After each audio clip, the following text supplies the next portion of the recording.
婆婆腰椎骨折，我尽心尽力的照顾，换来的却是她的做天做地。为了家庭，我选择忍让。可直到一次，我看见老公竟和楼下的女邻居亲密抱在一起，于是我冷声道：“是谁的妈，就应该谁来照顾。”大家好，开始今天的分享之前，希望你能给人间烟火点个订阅，我将会分享更多优质的内容。林小雪，我要去海滩吹海风。闻言，正在厨房做饭的我立刻扔下了手中的活。妈，海滩太远了，而且你的身体也没恢复好，要不一会吃了饭，我推你去楼下的公园散散心。话音刚落，婆婆立马打烂了身旁的水杯。我说我要去海滩，现在就要去，你听不明白话吗？妈，可是天气预报说今天可能会下雨，要不我们改？还不等我说完，婆婆顺势就拿起了一个枕头，直直地砸向了我。见此情形，我在心里重重地叹了口气，无奈道：“那我们现在就去海。”可话还没说完，我就发现婆婆的目光一直朝着厨房看去。我立刻就明白了她的意思，于是转言道：“还有10分钟饭就好了，我们吃了饭就去海滩。”听到我这么说，婆婆才心满意足地安静了下来。二不多时，我就推着婆婆在楼下打了一辆出租车。司机师傅人很好，帮着我一起抬着婆婆，生怕她哪儿再磕了碰了。刚一下车，炙热的阳光就刺得我有些睁不开眼睛。见我这副模样，婆婆哼了一声后啧啧道：“不想带我出门就直说呀，说什么今天会下雨？我看这天气分明很好啊。”听着婆婆的话，我心里不免有些不是滋味，张开嘴本想辩解些什么，但最后还是无奈地把话全都咽了回去。就在我推着婆婆散步时，原本艳阳的蓝天突然乌云密布，紧接着又发出了轰隆隆的闷雷声。我心中暗叫不妙，这是要下雨了。还不等我找到可以躲避的地方时，这雨就如泼墨般洋洋洒洒地下了起来。幸好来时我提早备好了伞，于是我赶紧从包里拿出伞，撑在了婆婆头顶。可这雨的来势过于凶猛，再加上四周海风大作，这大雨还是从四面八方地砸向了我们。眼见着这脆弱的雨伞也快要抵挡不住凶猛的海风，于是我赶紧脱下了自己的外套，盖在了婆婆身上，希望能帮她抵挡一些暴雨。随后我便推着婆婆开始四处寻找着可以躲雨的地方。功夫不负有心人，终于让我找到了一家24小时营业的便利店。于是我赶紧进去买了2条毛巾。店员见我淋得落汤鸡一副的模样，又给我们送来了2杯热水。我拿着毛巾开始擦拭着婆婆的脸颊，好在她并没有淋到什么雨，身上也没有大面积的潮湿。就在我暗暗庆幸婆婆不会因此而发烧感冒时，她却突然大喊大叫了起来：林小雪，你带我来的什么鬼地方？我现在要回家。回家。现在我真是哑巴吃黄连，有苦说不出。不过我还是低下身，轻声安抚着她。但婆婆却始终不依不饶。无可奈何之下，我不得已拨了老公的电话，希望他能开车来接一下我们。可我一连拨了10几通电话，老公都没有接听。此时，婆婆闹得也愈发厉害了。一旁的店员和周围的客人也都纷纷向我投来了同情的眼神。好不容易挨到了雨停，我赶紧推着婆婆走到了街头，拦了一辆出租车就往家赶。一到家，只见老公正大摇大摆地坐在沙发上，茶几上摆放着好几罐啤酒和吃了一半的鸭货，而他此时正兴致勃勃地看着电视机里播放着的球赛。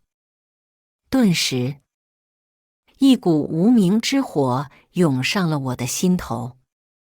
就在我刚要质问老公为什么不接电话时，婆婆却突然带着哭腔，转动着轮椅来到了老公面前。小涛，小雪不愿意带着我这个累赘出门，就故意让我淋雨。婆婆的话让我不由得瞪大了双眼。好一个恶人先告状！就在我刚开口讲述事情的原委时，婆婆又闹了起来。她大声喊着孙涛不孝顺，竟然让老婆数落起了自己的亲妈，而老公也是立马向我使了一个颜色，让我别再继续说了。接着他便推着他妈回到了卧室。看着眼前的这一幕，我不免觉得有些心累。其实婆婆这样并不是第一次了。1个月前，婆婆在农村老家时不小心摔伤，造成了腰椎骨折。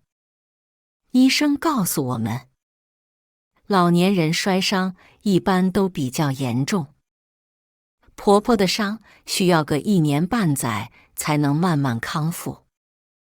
在这期间不能做什么重活，更不能再次伤害到腰椎，需要有人在身旁一直照顾。所以婆婆出院后，我和老公便把她接到了家里。我甚至在单位请了长假，只为了能悉心地照顾她。可在这1个月的相处中，婆婆不是嫌我做的饭太咸，就是给她喝的水太烫。总之就是不断地在鸡蛋里挑骨头。面对她的刁难，看在老公的面子上，我总是一忍再忍，只希望自己的隐忍能换来家和万事兴。可现在看，他却愈发变本加厉了起来。突然，耳边的推门声将我拉回了现实。我抬头一看，是孙涛安抚完婆婆回来了。我和妈说了今天会下雨，但她还是非要去海滩。下了雨又吵着闹着要回来，而且我给你打了那么多通电话，你为什么一个都没接？我有些没好气地问。老婆，你别和妈一般见识。今天公司提早下了班，为了能安心看球赛，我就把手机调成了静音。你没和我生气吧？说完，孙涛还一脸亲昵地往我身前凑了凑，看着他这副模样，不免让我有一种一拳打在棉花上的无力感。良久后，我才道：“贝贝快要放学了，我去接他。你把要洗的衣服放在洗衣机里洗一下。”交代完这些事情，我便马不停蹄地赶去了学校。贝贝是我和孙涛的女儿，今年7岁，刚上小学1年级。每天由我来给她辅导功课，所以这段时间我是既要照顾婆婆，又要顾着家庭琐事，而且还不能耽误了女儿的教育。回到家后，我先让女儿回书房写作业，自己则转身去了洗手间，想看看衣服洗得怎么样了。可不看不知道，一看吓一跳。蓄满水的洗衣机四周滴滴答答地淌着水，一楼里面的脏衣服也散落在地。看着面前的一片狼藉，一股气堵在了我的心头。于是我气冲冲地来到了孙涛面前：“我不是让你把衣服洗一下吗？你不仅没洗，还把卫生间弄成那样。”我的反应不由得让孙涛诧异了一下，他有些意外地抬头看着我。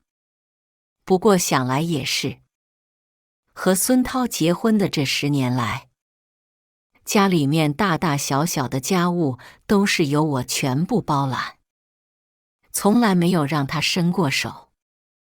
只是今天我实在生气，想让他也帮我分担一些。沉默了几秒钟后，孙涛才缓缓开口：“老婆，我本来要去洗衣服的，可谁知道洗衣机突然坏了。”孙涛的话不由得让我有一种深深的无力感。洗衣机坏了，你不会找人去修一下吗？现在洗衣机四处漏水，衣服也乱七八糟地扔在地上，要怎么收拾啊？老婆，你别生气了，家里这些事情不是一直都是你负责的吗？我也不知道该去哪找维修工啊。说完，孙涛还一脸委屈地看向我，懒得再和他掰扯什么。找到了贴在冰箱上的维修电话后，我便打了电话让师傅过来修一下。一家人吃晚饭时，婆婆又拿出了那趾高气扬的样子，开始对我做的饭指指点点起来。就在我准备摔筷子让她爱吃不吃时，女儿却突然说起了话：“妈妈做的饭最好吃了，我最爱吃妈妈做的饭了。”女儿的话让我们皆是一惊，婆婆脸色也青一阵白一阵的，很是尴尬。看着她吃瘪的模样，让我不由得觉得好有些好笑。吃过饭后，女儿便拉着我进了书房，让我辅导她功课。我拿起课本，刚想问她是哪些地方不太会时，可女儿接下来说的话，却让我大吃一惊：“妈妈，爸爸是不是和奶奶在一起欺负你？”看着女儿乖巧的面庞，我忍不住轻声问道：“宝宝，为什么会这么觉得呢？今天老师告诉我们小朋友，组建一个家庭，是需要爸爸妈妈互相扶持，彼此帮助的。但是爸爸从来不帮你做任何事情，而且在奶奶发脾气时，他也是不问缘由的就向着奶奶。女儿用最稚嫩的话语撕开了这层血淋淋的遮羞布，哪怕是我绞尽脑汁，也始终想不出一个为孙涛辩解的理由。好不容易哄睡了女儿，我有些失魂落魄地走到了客厅，不由得也回想起了我和孙涛的从前。我和孙涛是在朋友的一次聚会上认识的。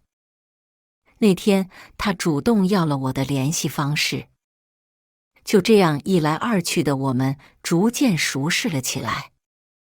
紧接着1个月后，孙涛就对我开展了猛烈的攻势，不仅每天嘘寒问暖，而且还会接送我上下班。就这样，我们走到了一起。可结婚后，孙涛就像变了一个人，什么事情都不愿意做，哪怕惹了我生气，他也只是一味的道歉，从来没有做过什么实际的弥补。就连婆婆王翠兰也从结婚前慈眉善目的模样，变成如今对我没有好气，变本加厉使唤我的样子。想到这，我不免觉得有些悲哀。这场婚姻还有必要维持下去吗？回到卧室后，看着早已呼呼大睡的孙涛，我的内心更是一片悲凉。就在我刚准备上床睡觉时，孙涛的手机屏幕闪烁了几下。这大半夜的，谁给他发那么多条信息呢？其实之前秉着夫妻之间要互相信任的原则，我从来没有查过他的手机。可近来发生的这些事情，不由得让我鬼使神差地拿起了他的手机。给孙涛发信息的人是他的好兄弟张鹏。在对话框中，孙涛讲述了今天他为了逃避洗衣服，是如何故意将洗衣机弄坏，如何将衣服散落在地面上的情境。而张鹏也回复道：兄弟，刚看见你发的信息，真是太有面儿了，一下子就把林小雪捏住了。看来哥几个都得跟着你学习学习。当我看完这些信息时，满腔的怒火直冲我的天灵。在我将证据保留好后，我终于忍无可忍，一把将手机摔在了孙涛脸上。被我砸醒的孙涛本来还一脸怒意地看着我，可当他看到身旁的手机时，顿时又心虚了起来。孙涛，你这是什么意思？你们一堆人合起伙来欺负我一个人是吗？我的声音并不大，可在这寂静的夜空中，却显得格外响亮。我知道贝贝和王翠兰现在一定都被吵醒了。老婆，你听我解释，我不是这个意思。看着孙涛还在不停地狡辩，我心里不由得更加烦闷。我冷冷地打断他的话：证据现在就摆在这儿，你还有什么好辩解的？我嫁给你可不是给你们当牛做马的，我们还是离婚吧。说完，不顾孙涛的阻拦，我直接冲进了贝贝的卧室，抱起了正在门口偷听的女儿，就直接走出了这个家。由于已经夜深人静，所以我只能带着女儿去到了附近的一家快捷酒店办理了入住。看着女儿不吵不闹，一脸乖巧的模样，我心中不免有些愧疚。正当我想张开嘴说些什么时，女儿却又抢先开口道：“妈妈，你看这个床好软啊，而且这个屋子好漂亮啊。”说完，女儿便乖巧地钻进了被子里，而我又怎会不知，女儿的这番话都是在安慰体谅我。贝贝从小就聪明伶俐，自然是看出了我眼神中的落寞。想到这，我更觉得女儿是上天赐予我最好的礼物了。第二天一早，我先给贝贝请了一天假，随后我又拨通了公司人事王姐的电话。在电话中，我表明自己的休假可以结束了，随时可以准备回去上班。听到这个消息的王姐也十分开心，甚至还在电话里打趣我道：“你可终于愿意回归职场了，解决好了工作的事情。”我知道我需要回去一趟，因为昨天走得太急，所以不论是贝贝的书包，还是各类证件以及换洗衣物，我都没有带出来。于是我只好将贝贝先送到了朋友家里，自己则回去取东西。还不等我走近，就远远地看见孙涛此时正站在门口。一看见我，他立刻快步向前：“老婆，我刚刚在窗外看到你回来，就在门口等你。”看着现在他这一副献殷勤的样子，我只觉得那他早干嘛了呢？我来是要把我和贝贝的东西拿走，等我起草好离婚协议之后，我们就去民政局。见我这样，孙涛立刻不淡定了起来，他抓着我的手臂着急地说：“小雪，不能离婚，就算你不考虑我，也要想想贝贝啊。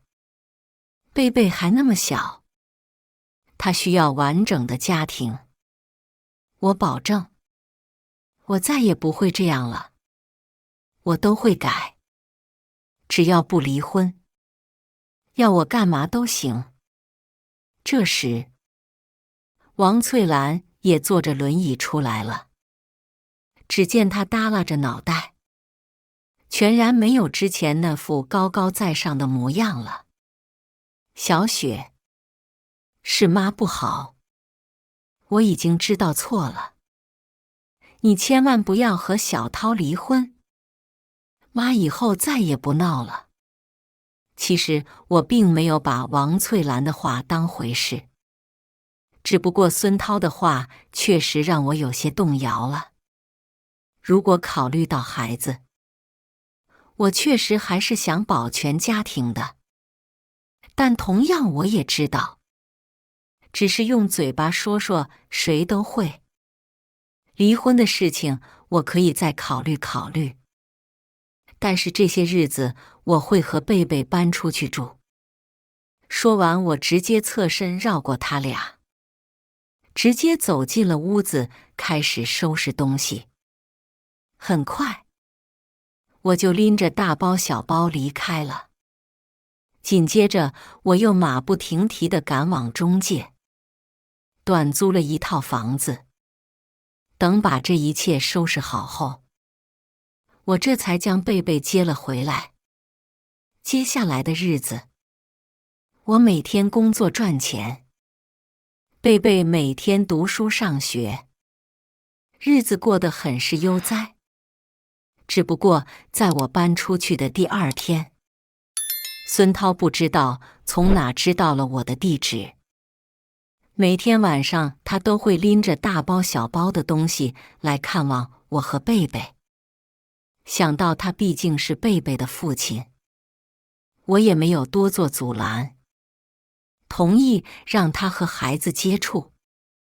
只是在每晚陪完贝贝后，他不仅会在屋子打扫干净，还会帮忙把晾在外面的衣服收回来叠好。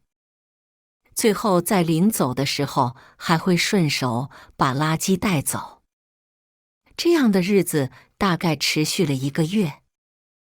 看着孙涛这1个月来的改变，我在心里想着，要不就再给他一个机会。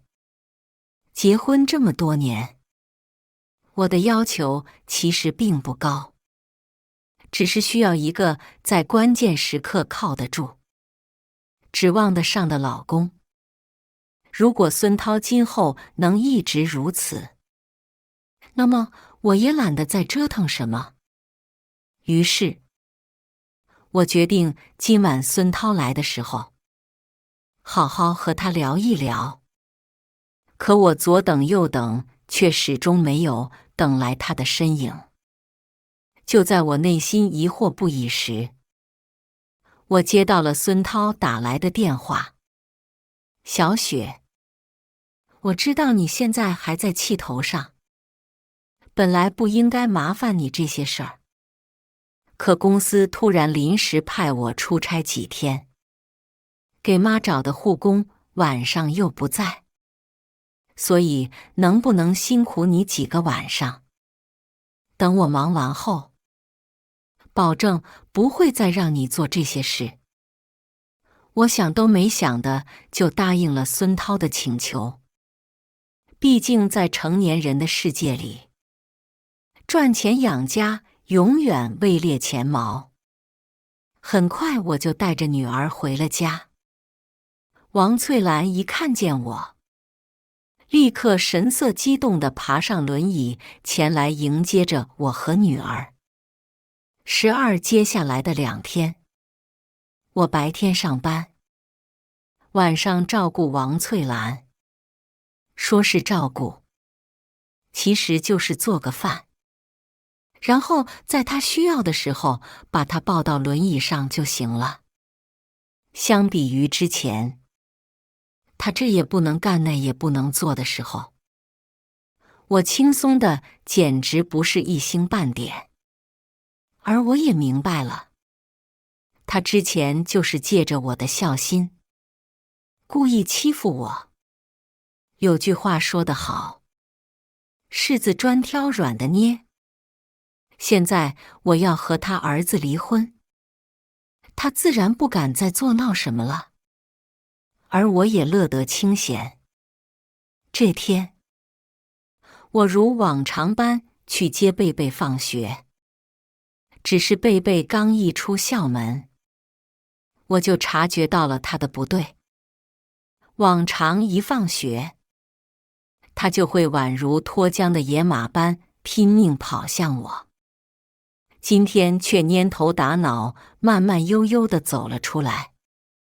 于是我赶紧加快步伐，走到了贝贝身前。只见他满脸通红，神色混沌。我暗叫不妙，于是赶紧伸出手摸了摸贝贝的额头，手心传来的滚烫让我确信贝贝这是发烧了。于是我急忙打了一辆出租车来到了离我们最近的儿童医院。排队、挂号、抽血、化验，忙活了将近1个小时，贝贝才终于打上了吊瓶。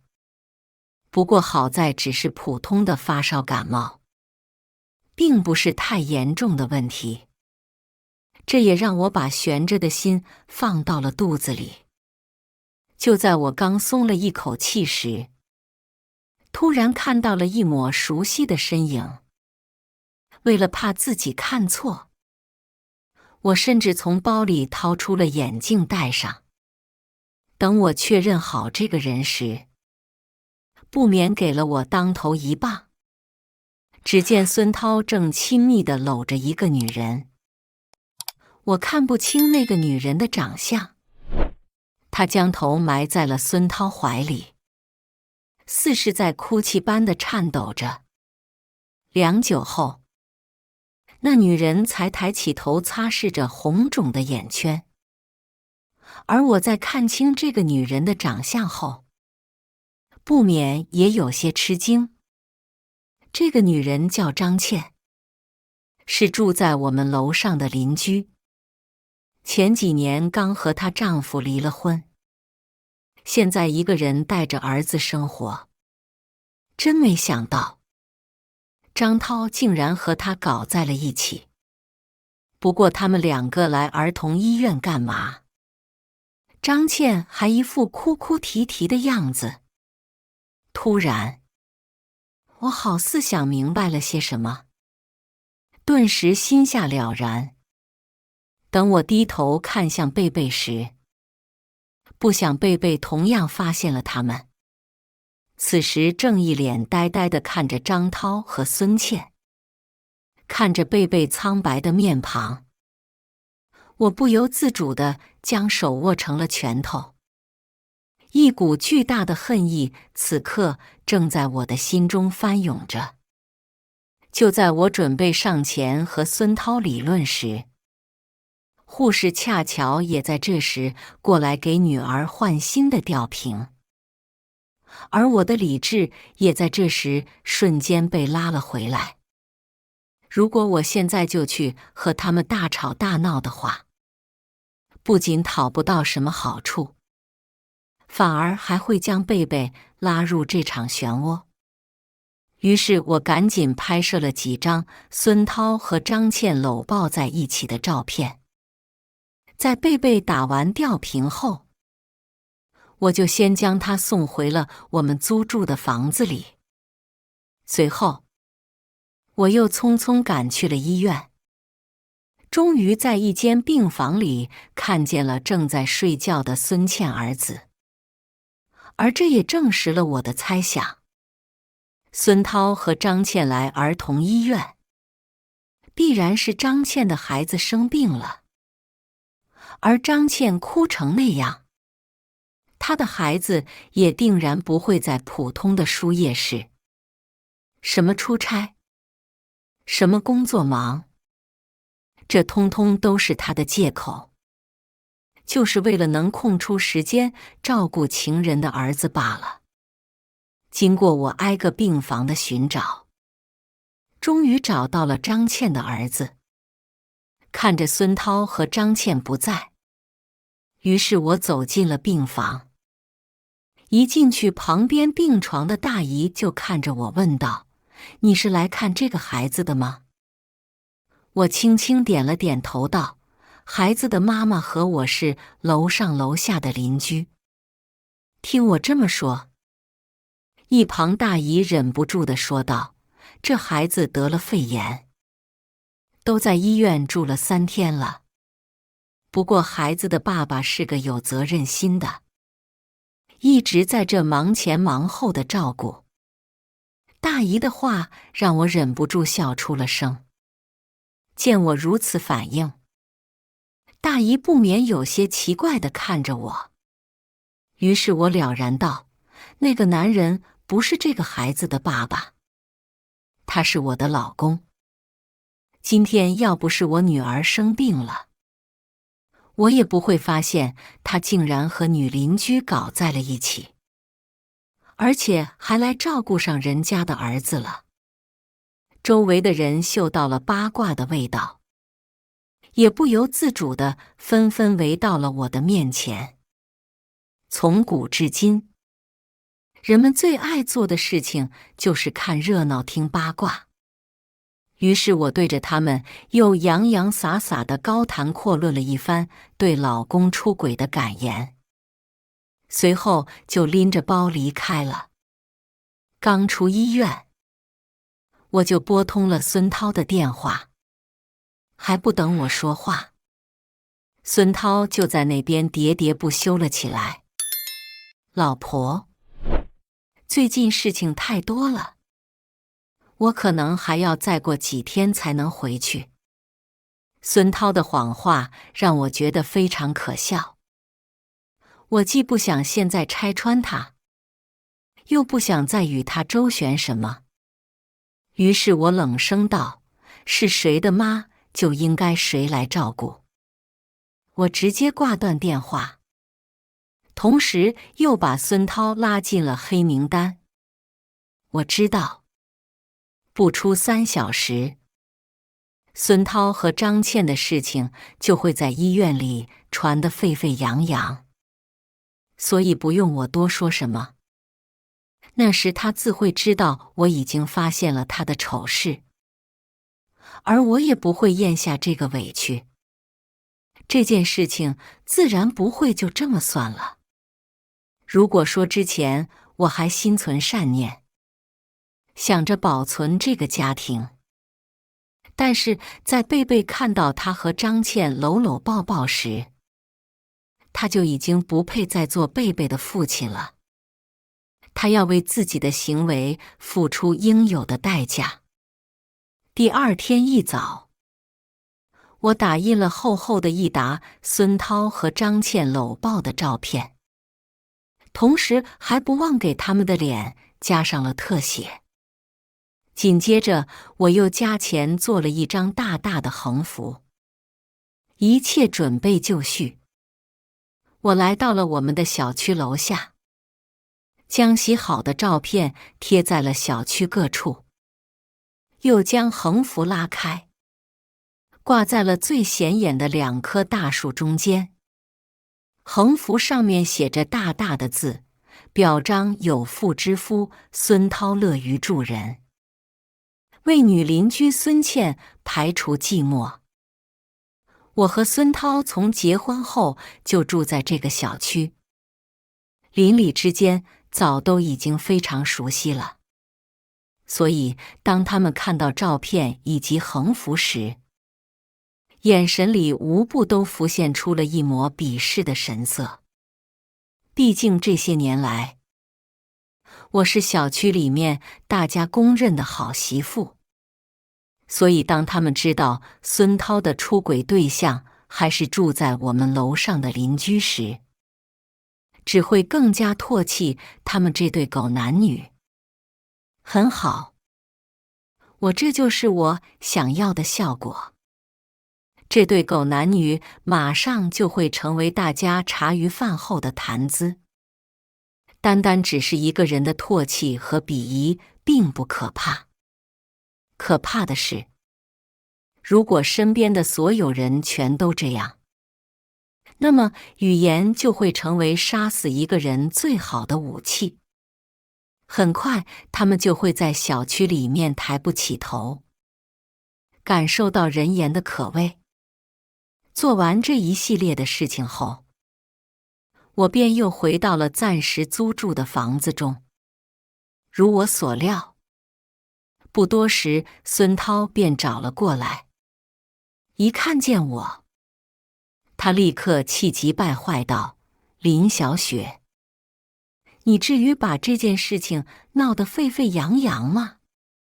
全然都不顾我们的夫妻情分。”看着孙涛这义正言辞的模样，如果是不知情的人看到这一幕，只怕还会觉得是我做错了什么。夫妻情分？你觉得我们之间是谁先不讲夫妻情分的？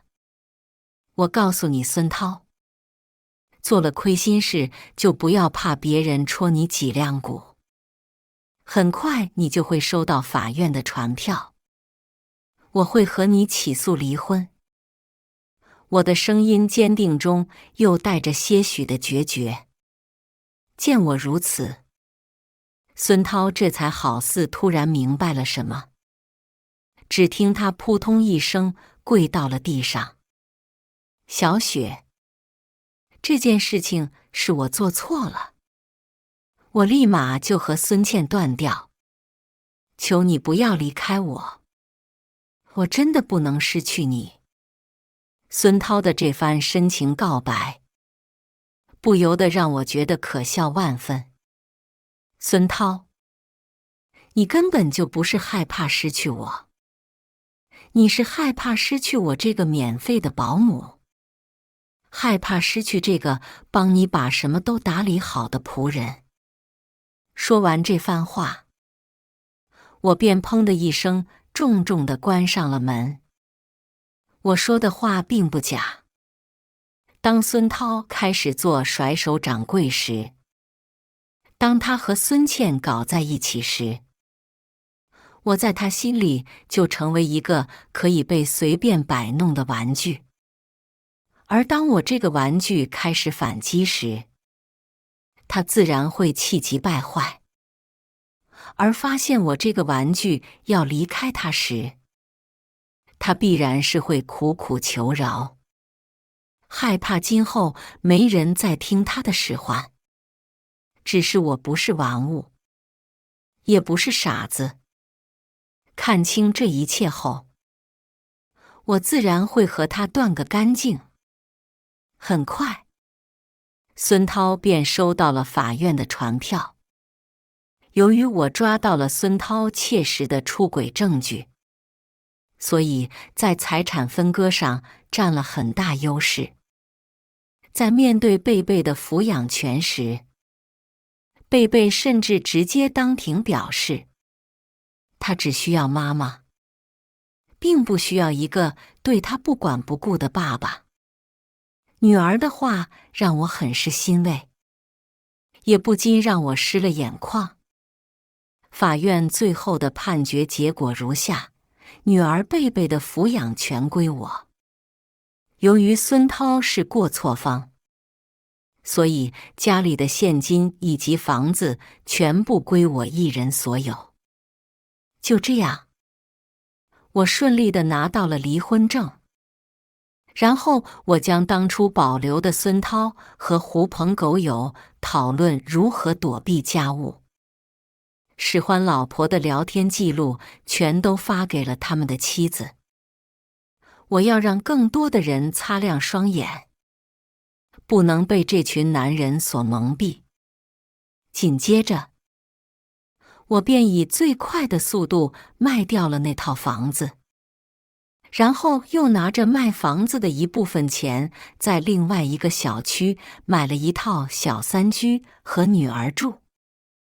生活就这样陷入平静，没有了之前的那些烦心事，也让我的生活轻松了不少。直到6个月后的一天，孙涛上门找上我，一看见我，他就立马大哭了起来。小雪，我们复婚行不行？你能不能再给我一次机会？我已经尝到苦头了，我保证今后会永远对你好。由于现在是晚上，孙涛的动静又有些大，惹得很多邻居都打开门，开始对我们侧目而视。于是我有些不耐烦道：孙涛，我们之间已经没有关系了，现在请你快点离开我家，否则我就报警，让警方请你走。说完我就拿出了手机，干脆利落地想要拨通报警电话。见我是动真格的，孙涛这才被吓得落荒而逃。其实孙涛现在的这副模样，我是早有耳闻的，这都得益于之前住在我家对门的红姐。在她的讲述中，我得知，在孙涛和我离婚后，他和张倩不仅受尽了大家的白眼，张倩还也因此而毁掉了自己的名声。无可奈何之下，张倩便直接赖上了孙涛。那时候孙涛还觉得这是个好事儿，刚离完婚就又有人上杆子想跟他结婚。很快，他们2人便领了结婚证。由于房子已经判给了我，所以孙涛便带着他妈搬到了张倩家。只是张倩没想到，孙涛在离婚官司中损失惨重，除了那辆不值钱的破车，便一无所有了。得知此事的张倩，每天和孙涛又吵又闹，直说孙涛骗了她。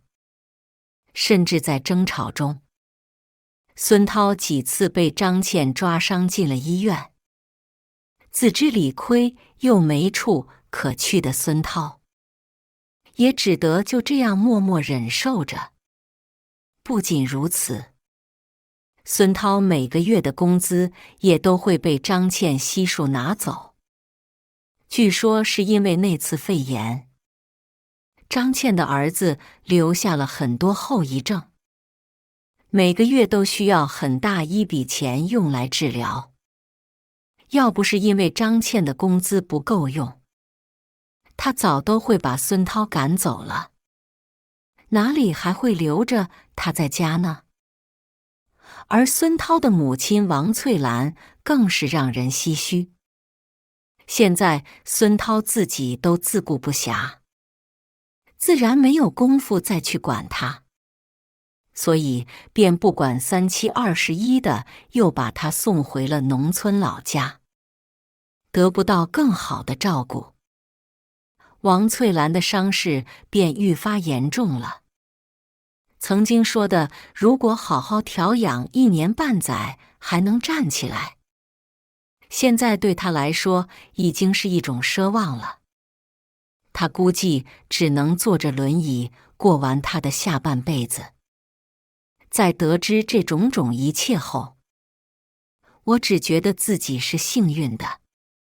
这样无情的人，若是真的跟他一直过下去，又会有什么好结果呢？19不过，既然孙涛找上了门，那我也自然不能放过是最后一个好机会。于是我调取了家门口的监控，将孙涛苦苦哀求我的那段视频保存了下来。随后，我将这段视频发到了曾经的业主群里，并配文：张倩，管好你的新老公，让他不要再来骚扰我了。哪怕隔着屏幕，我甚至都已经可以想象到张倩在看到视频后会有多么的气急败坏。孙涛今晚肯定又是免不了一场大战。不知这次的伤势又会如何？想到这，我不由自主地勾了勾自己的唇角。不过在犹豫了一下后，我最后还是点击了退群。在今后的日子里，我不想再和他们有什么牵扯，只希望能和过去的一切都了断。就让孙涛和张倩这2个没有良知的恶人慢慢的互相折磨去吧。以上就是今天分享的故事。